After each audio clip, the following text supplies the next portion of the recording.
Today on TimesCast, in the midst of a brutal crackdown, the Syrian government promises reform. And in Libya, two generals vie for leadership of the rebel military forces.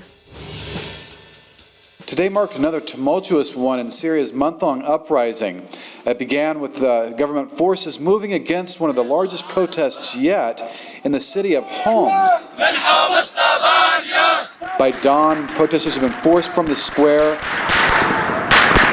and a very tense calm had descended over the city, one of Syria's largest. Hours later, though, the government announced a series of concessions that had been promised days ago by Syrian President Bashar al-Assad, but had yet to be brought to fruition. With the decrees, the government said that it would lift emergency rule, a hated part of the legal code there that has been in place for nearly 5 decades.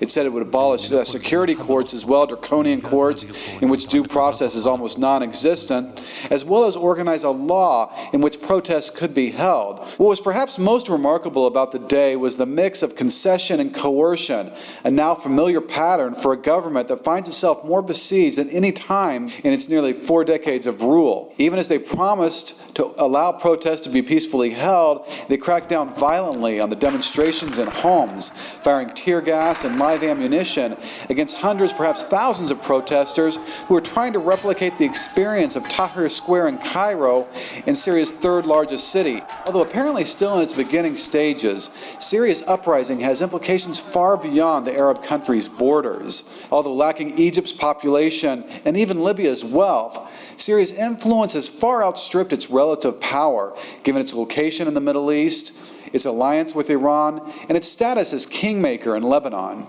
That constellation of power and influence means that any change in Syria, especially a change in the government, is going to have far-reaching implications for the arithmetic of the Middle East.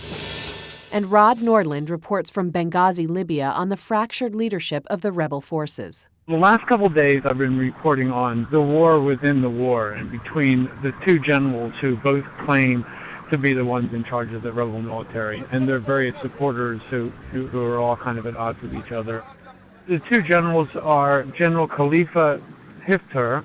He claims that he's the field commander and the person in overall charge. He was in exile in the United States and came about a month after the rebellion started and has a lot of support from within Libya because he used to be the commander of the Libyan military invasion force that went into Chad, which was a fairly popular expansionist effort of Gaddafi's government. The other guy, who's the chief of staff, and he's been appointed by the rebels' civilian leadership, is General Abdel Fattah Yunus, who was the interior minister in Gaddafi's government, resigned on February 22nd, and went over to the rebel side and was appointed chief of staff of their military. I was able to speak to General Hifter, and he was very clear that, as far as he's concerned, he's running everything. And I talked to a lot of people on the Transitional National Council as well, the civilian leadership, and they were equally clear that it's General Yunus who is in charge of everything. So there's a fairly sort of critical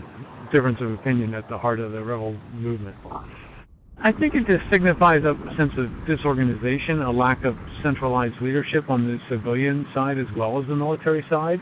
It's also the fact that the rebel leadership at all levels, civilian and military, is made up of a bunch of guys who served Gaddafi for a long time and are not, by any stretch of the imagination, natural Democrats. And the rebel movement is not going to go very far if they can't get arms and weapons from abroad. And I think an awful lot of donors are looking at them and saying, are these people that we really want to arm?